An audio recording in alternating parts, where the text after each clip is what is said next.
Selamat malam, Assalamualaikum warahmatullahi wabarakatuh. Eh, saya Ika Susanto, mahasiswa Teknik Sipil Universitas Satyagama, akan mempresentasikan materi 6 Administrasi Kontrak Anggaran Borongan, yaitu tentang kontrakting lanjutan, yaitu dengan dosen pengampu Pak Agung Triputanto, STMM. Bab 3 mengenai kontrakting lanjutan. Pendahuluan, siklus pengembangan perjanjian secara hipotesis jadi 3 tahap. Pertama adalah tahap perencanaan perjanjian atau prakontrak. Selanjutnya adalah pelaksanaan dalam perjanjian. Dan tahap terakhir adalah pasca kontrak atau R&D 2003 190. Bagaimanapun, titik fokus pembicaraan kali ini adalah pada tahap prakontrak. Tahap ini mencakup interaksi diskusi antara pihak-pihak yang memiliki tujuan tertentu dan rencana untuk pencapaiannya melalui pengembangan kesepakatan. Konsekuensinya dari kesepakatan ini sebagian besar disimpan sebagai Reminder of Figuring Out atau MOU, atau mungkin Letter of Expectation atau LOL. Pada tahap ini, pertemuan sebagai besar pembicaraan tentang kondisi-kondisi yang akan dirasakan dalam kesepakatan selanjutnya. Pedoman sehubungan dengan tahap prakontrak telah dipahami dalam peraturan umum, pengaturan adat, dan diatur dalam publik negara-negara yang menganutnya. Sebagian besar mencakup tahap kesepakatan dan pengakuan sebelum menyetujui. Badrul Zaman, kawan-kawan. Pembedaan antara keadaan sahnya suatu perjanjian dengan proses pembuatan perjanjian perlu diperhatikan karena keduanya mempunyai substansi dan tujuan yang berbeda-beda. Persyaratan sahnya suatu perjanjian menggarisbawahi kebutuhan-kebutuhan yang harus dipenuhi oleh suatu perjanjian dan mencakup hasil-hasil yang sah. Sebagai cacat atau dicoret oleh peraturan jika setidaknya satu keadaan tidak terpenuhi, alasan yang sah atas tidak terpenuhinya keadaan keabsahan atau perjanjian dapat ditemukan dalam pasal 1321 Kitab Undang-Undang Hukum Umum dan pedoman-pedoman terkait. Selain itu, proses pengaturan kesepakatan sepenuhnya terpusat pada tahap prakontrak, di mana perundingan dan saran suatu ini namun belum sampai kesepahaman. Hal ini mencakup cara-cara yang dia ambil sebelum kesepakatan yang tepat dibuat. Juga pengertian kontrak aturan atau perjanjian merupakan bagian penting dari peraturan umum, sehingga pedoman yang berkaitan dengan kontrak atau pengaturan dikelola dalam buku peraturan umum. Itu berujuk Book pasal 1313 Kitab Undang-Undang Hukum Penjahat mencirikan suatu pengertian sebagai suatu demonstrasi di mana sekurang-kurangnya satu orang membatasi dirinya terhadap kurang-kurangnya satu orang lain. Kemudian lagi, sebagaimana dimaksud dalam pasal 1 ayat 3 JK nomor 18 tahun 1999, perjanjian kerja pembangunan diartikan sebagai kumpulan catatan yang mengatur hubungan sah antara klien, administrator, dan koperasi dalam pelaksanaan pekerjaan pembangunan. Dalam aspek ahli yang sah, kontrak pembangunan merupakan persetujuan untuk membuat suatu struktur dengan keadaan tertentu, di mana pihak utama adalah pemilik struktur dan pihak selanjutnya adalah agen struktur. Dari pengertian tersebut, cenderung ada anggapan bahwa kontrak pembangunan merupakan suatu pemahaman tertulis yang memuat substansi yang disepakati oleh yang bersangkutan, termasuk kegiatan-kegiatan yang mempunyai aspek bisnis. Di sini bisnis mengacu pada kegiatan yang mempunyai nilai bisnis. Dengan demikian, kontrak bisnis atau pengembangan merupakan kesepakatan tertulis antara setidaknya dua pihak yang mencakup unsur nilai bisnis dan sudut pandang yang sah.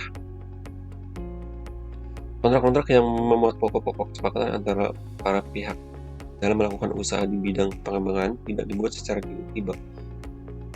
Berkembangnya suatu perjanjian bergantung pada penilaian dan pertimbangan yang mempertimbangkan kepentingan dan jaminan hak-hak istimewa dari pertemuan tahap hasil yang masuk akal dari pelaksanaan kesepakatan.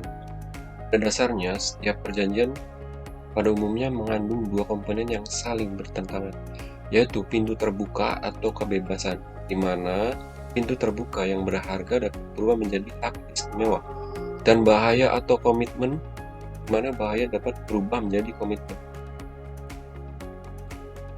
Kontrak yang dibentuk melalui siklus tukaran harus mengikuti teknik meningkatkan keterbukaan dan hak-hak istimewa yang berharga yang mereka miliki. Selama pelaksanaan perjanjian-perjanjian yang ada, perjanjian tersebut harus mencermati dengan cermat untuk menghindari bahaya dan mencari peluang baru.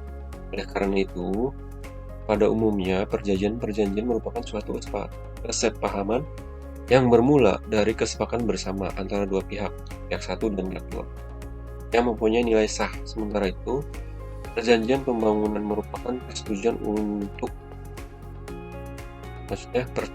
unik untuk membangun suatu struktur dengan keadaan tertentu yang dibuat oleh pihak utama sebagai pemilik struktur dan pihak kedua sebagai pelaksana usaha.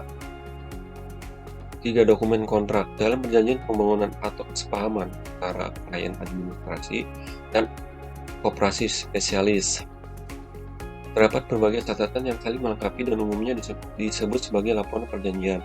Catatan kontrak untuk suatu tugas dapat terdiri dari komponen yang berbeda. Suatu bidik dalam perjanjian pembangunan versi 1999. Ungkapan perjanjian mengacu pada pengaturan perjanjian, surat hibah, struktur penawaran, syarat-syarat perjanjian, penetapan gambar, jadwal, dan catatan tambahan lainnya jika ada.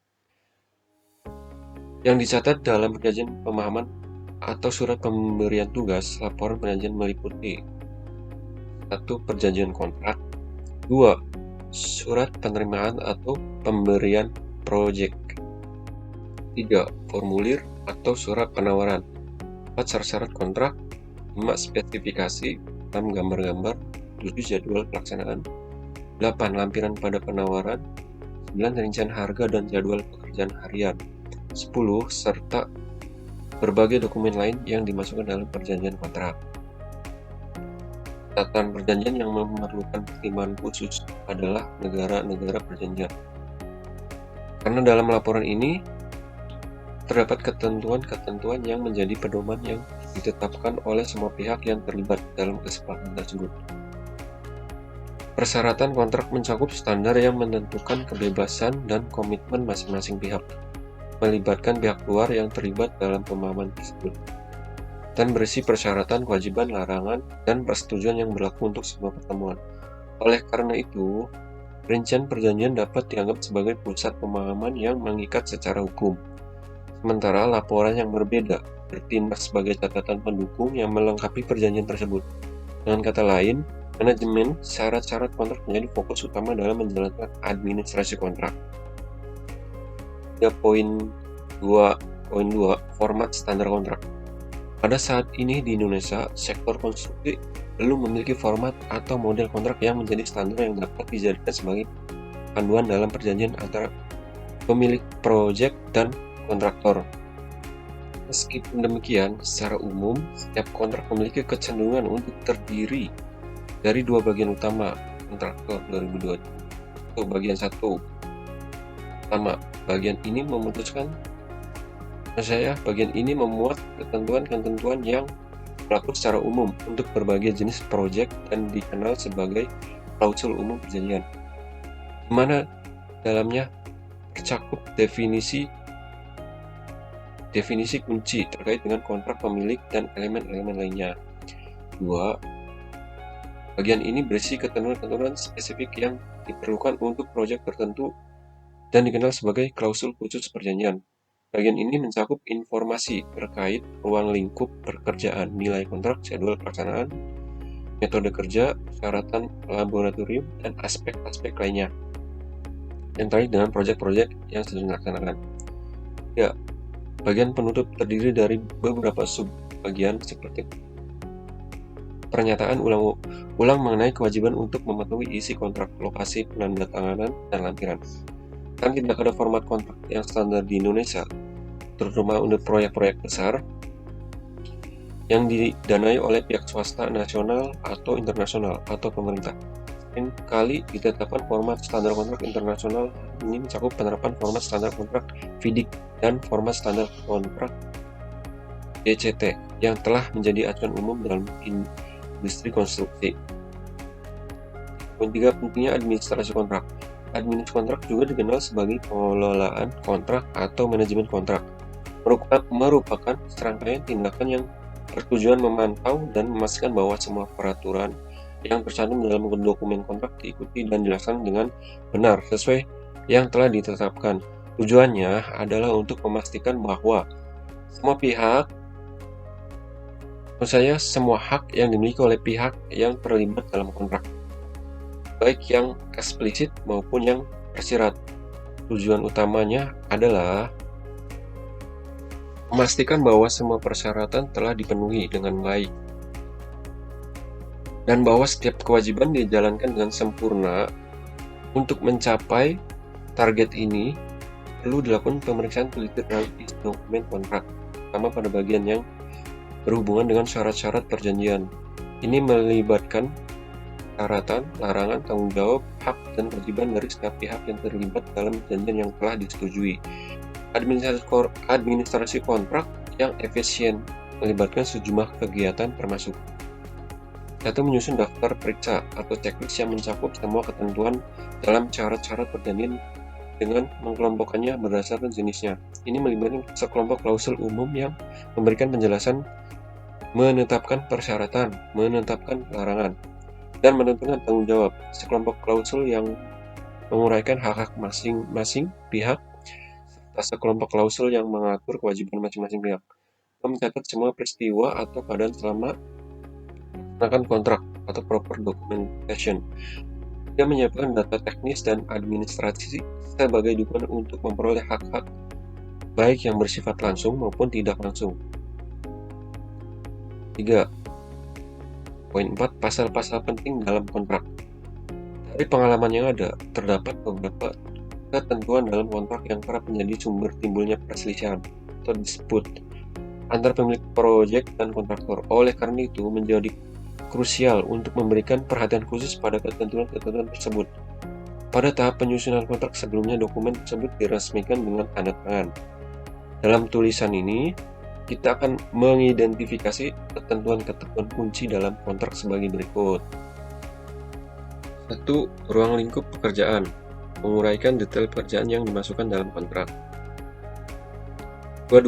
Durasi pelaksanaan. Menjelaskan aspek-aspek berikut: durasi total pelaksanaan, milestone atau titik pencapaian tertentu jika ada, hak atas perpanjangan waktu, kompensasi untuk keterlambatan. 3. Kontrak harga borongan. Menjelaskan hal-hal berikut: 1. Pembayaran yang diberikan oleh pemilik proyek kepada kontraktor untuk menyelesaikan seluruh ruang lingkup pekerjaan. 2. Tipe kontrak, baik itu lump sum, fixed price atau unit price. 3. Rincian biaya yang termasuk dalam harga borongan. 4. Persyaratan pembayaran termasuk tahapan pembayaran yang diuraikan dengan rinci. Prosedur pengukuran kinerja, jangka waktu pembayaran, jumlah retensi yang akan dipertahankan pada setiap tahap. Konsekuensi dari keterlambatan pembayaran seperti denda.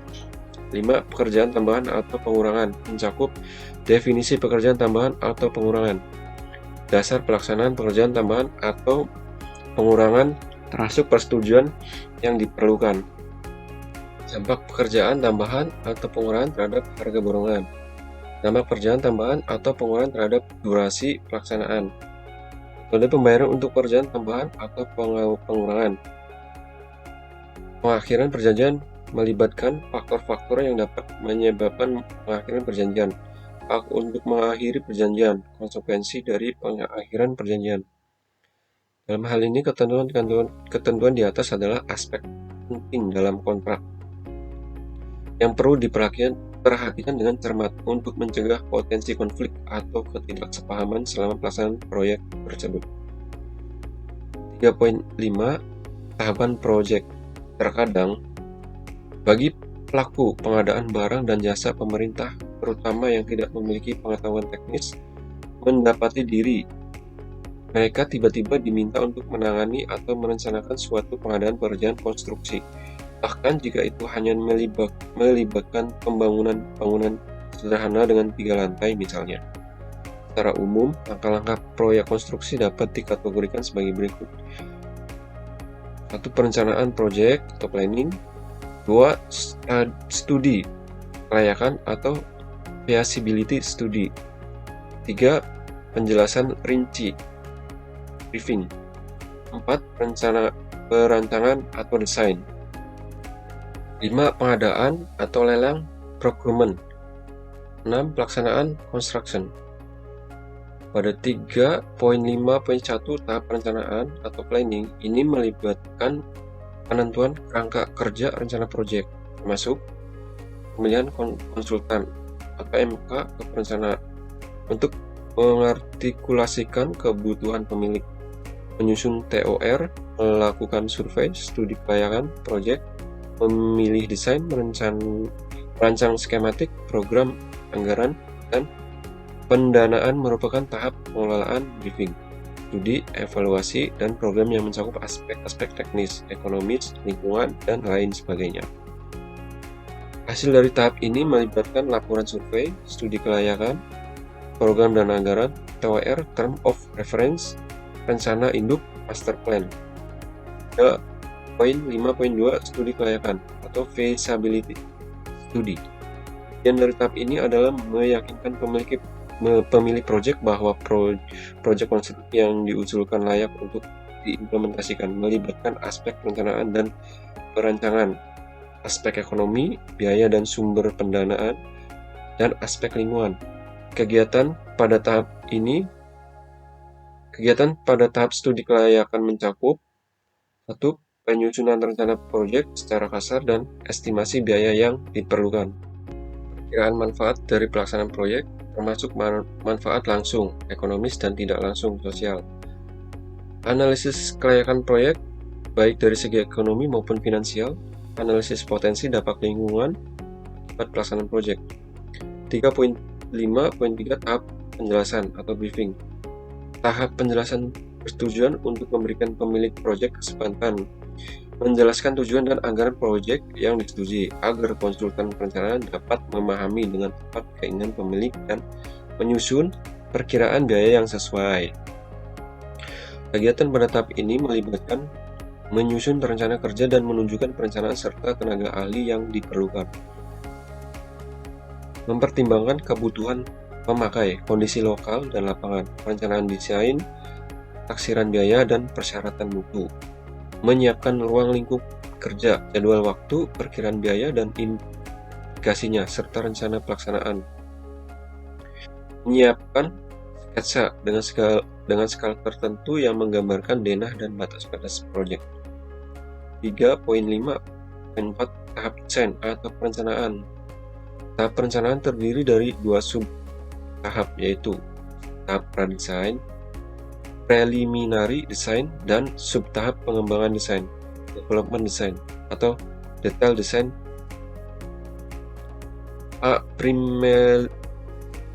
Preliminary design atau perencanaan mencakup kriteria desain skematik, diagram blok proses, rencana tapak, potongan, denah, gambar, set, plan, tata ruang, dan estimasi biaya. Design development, pengembangan rancangan, merupakan tahap pengembangan dari prarancangan yang telah disusun, melibatkan perhitungan rinci, baik dalam aspek struktural maupun non-struktural, pembuatan gambar detail, termasuk gambar arsitektur, elektrikal, struktur mekanikal, dan lainnya. Penyusunan outline, specification, garis besar spesifikasi. Estimasi biaya konstruksi secara terperinci, desain akhir dan penyiapan dokumen pelaksanaan atau final design dan dokumen. Merupakan fase terakhir dari perencanaan dan persiapan untuk tahap pelelangan, melibatkan gambar-gambar detail yang mencakup seluruh bagian pekerjaan, spesifikasi rinci, bill of quantity, daftar volume, estimasi biaya konstruksi secara terperinci, syarat-syarat umum, administrasi, dan peraturan umum dokumen lelang. Tujuan dari tahap ini adalah menyusun, menjelaskan proyek, dan menentukan tata letak, rancangan, metode konstruksi, dan taksiran biaya untuk mendapatkan persetujuan dari pemilik proyek dan pihak berwenang yang terlibat.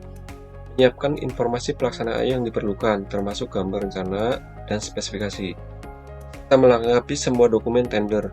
Kegiatan pada tahap perencanaan ini melibatkan pengembangan ikhtisar proyek menjadi penjelasan akhir, menyelidiki masalah teknis, meminta persetujuan akhir ikhtisar dari pemilik proyek, menyiapkan rancangan skema, pradesain, termasuk taksiran biayanya, rancangan terinci atau detail desain, gambar kerja, spesifikasi, jadwal, daftar volume, taksiran biaya akhir, dan program pelaksana pendahuluan, termasuk jadwal waktu. 3.5.5 tahap pengadaan atau pelanggan procurement atau tender. Tujuan dari tahap ini adalah untuk memilih kontraktor sebagai pelaksana atau sejumlah kontraktor sebagai subkontraktor yang akan melaksanakan konstruksi lapangan. Pertimbangan yang penting pada tahap ini yaitu prakualifikasi. Seringkali dalam fase pelelangan, beberapa langkah dilakukan untuk memastikan bahwa hanya kontraktor yang memiliki pengalaman dan kompetensi yang diizinkan untuk berpartisipasi. Langkah-langkah ini dikenal sebagai tahap prakualifikasi, yang mencakup evaluasi sumber daya keuangan, manajerial, dan fisik kontraktor potensial, serta penilaian pengalaman mereka dalam proyek serupa dan integritas perusahaan. Proyek-proyek pemerintah, kontraktor yang memenuhi persyaratan umumnya dimasukkan ke dalam daftar rekanan mampu atau DRM. Dokumen kontrak. Dokumen kontrak merujuk pada suatu dokumen hukum yang merinci tugas dan tanggung jawab para pihak yang terlibat di dalamnya. Dokumen kontrak menjadi sah setelah terjadi perjanjian kerjasama antara dua pihak atau lebih. Sebelum mencapai kesepakatan tersebut, terdapat proses pengadaan atau pelelangan yang melibatkan dokumen lelang atau dokumen tender. 3.5.6 tahap pelaksanaan atau construction. Tujuan dari fase pelaksanaan adalah untuk merealisasikan pembangunan sesuai kebutuhan pemilik proyek dan perencanaan yang telah dibuat oleh konsultan perencana dengan mematuhi batas biaya dan waktu yang telah disepakati, tak memenuhi standar kualitas yang telah ditetapkan. Pada tahap ini, kegiatan melibatkan perencanaan, koordinasi, dan pengendalian seluruh operasional di lapangan. Perencanaan dan pengendalian proyek umumnya mencakup aspek berikut: penjadwalan waktu pelaksanaan dan pengendalian, penyusunan dan pengendalian struktur organisasi di lapangan, perencanaan dan pengendalian tenaga kerja, perencanaan dan pengendalian penggunaan peralatan dalam material. Sementara itu, koordinasi seluruh operasi di lapangan melibatkan tugas-tugas berikut: mengordinasikan semua kegiatan pembangunan termasuk bangunan sementara dan permanen atau temporary facility, segala fasilitas dan perlengkapan yang terkait. Sekian dari saya, kurang dan lebihnya mohon maaf. Assalamualaikum warahmatullahi wabarakatuh.